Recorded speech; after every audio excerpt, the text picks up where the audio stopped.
talking about another collision, this time of two trains, and the driver was rescued out after 9 hours of two trains colliding at a station in Hyderabad. At least 12 people were injured, including the driver of one of the trains, and the injured have been shifted to the Osmania General Hospital. The crash is believed to have been caused by a fault with the signalling system. That meant no alerts were sounded when the trains ended up on the same tracks. On your screens right now are the efforts made to try and finally rescue the driver, and on the right side of your screen is how that collision actually happened. Led to derailment of certain bogies as well, and people rushing out in those scary visuals out coming from the CCTV. It took 9 hours after that collision for the driver of one of those trains which had the maximum impact to actually be rescued out. All of them said to be in the hospital right now.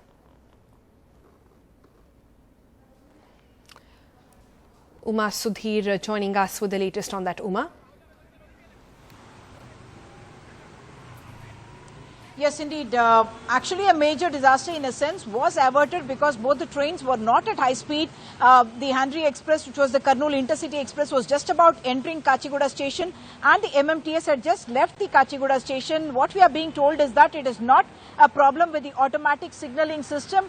Preliminary investigation suggests that the loco pilot, the driver of the MMTS, had in fact not paid heed to the fact that the signal was still red, and he had started the train out of the station, and that's how the collision happened. At least 6 bogies of the train went off the track.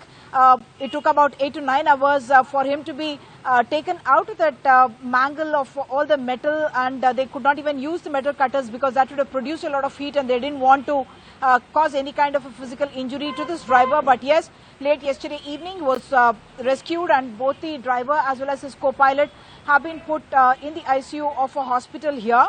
At least 60 trains had to be diverted because of this entire issue, and yes, the tracks is just about got cleared, and we are expecting that the train services can resume on the Kacheguda line today itself. The investigation, of course, that's been ordered into what exactly caused this, whether the human error is triggered by what. Did he run too many hours, more number of hours? Was he tired? Why didn't he pay attention?